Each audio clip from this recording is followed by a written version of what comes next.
Assalamualaikum warahmatullahi wabarakatuh. Halo teman-teman, perkenalkan nama saya Rena Octaviani Nabila. Di sini saya sedang berkunjung ke Museum Gedung Naskah Linggarjati. Dan di sini saya akan menunjukkan karya seni bersejarah yang ada di dalam gedung ini. Tonton sampai habis ya.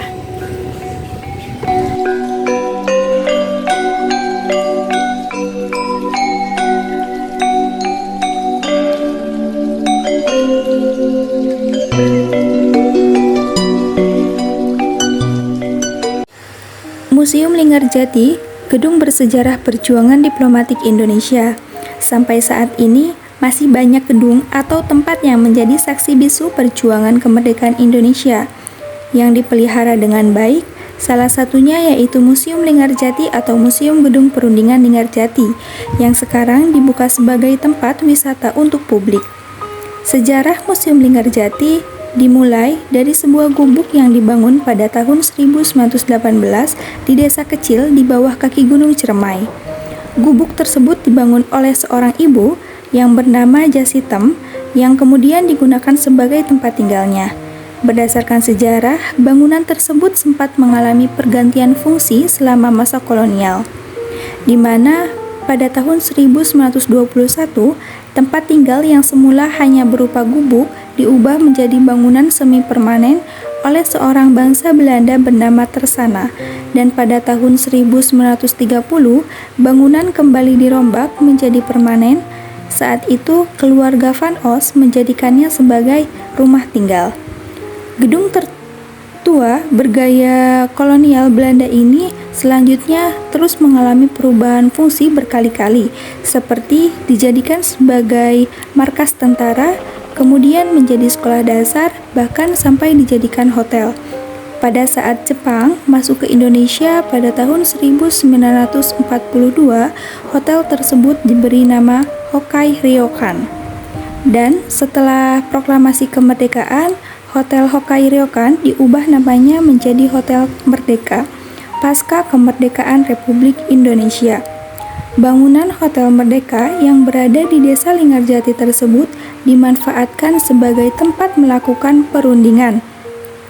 Tercatat bahwa perundingan yang dilakukan antara Indonesia dan Belanda berlangsung pada 10 sampai 12 November 1946. Gedung Perundingan Linggarjati dibangun dengan gaya arsitektur Belanda. Saat masuk ke dalam gedung, para pengunjung seolah dibawa ke dalam napak tilas perundingan. Kita bisa menemukan diorama, foto, benda peninggalan-peninggalan lainnya, serta kursi dan meja yang ditata mirip ketika perundingan berlangsung. Selain ruangan perundingan, para pengunjung juga bisa melihat kamar-kamar yang digunakan para delegasi. Penataan kamar hingga perabotan dibuat semirip mungkin seperti saat berlangsungnya perundingan. Pada bagian belakang, gedung terdapat halaman yang luas, dihiasi dengan pepohonan yang rindang dan tangga menuju ke bawah. Pada area ini terdapat monumen yang bertuliskan isi pokok hasil perundingan. Selain itu, terdapat batu hitam dengan ukiran 5 pilar masyarakat Indonesia dibangun di atas monumen. Kelima pilar tersebut antara lain yaitu petani, pemuka agama, wanita, tentara, dan pemuda yang saling berangkulan. Hal ini sebagai wujud kekuatan utama bangsa Indonesia yang teguh membela kepentingan bangsa dan negara di atas kepentingan pribadi.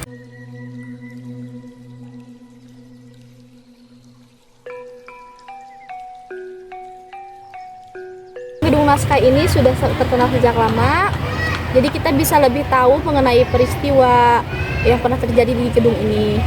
Tempatnya pun sangat dilestarikan. Di belakang gedung tamannya sangat luas dan di depan pun sangat luas. Biasanya dipakai acara mengenai hari-hari kemerdekaan, perlombaan, dan lainnya, dan sering dipakai oleh para pengunjung yang mengunjungi.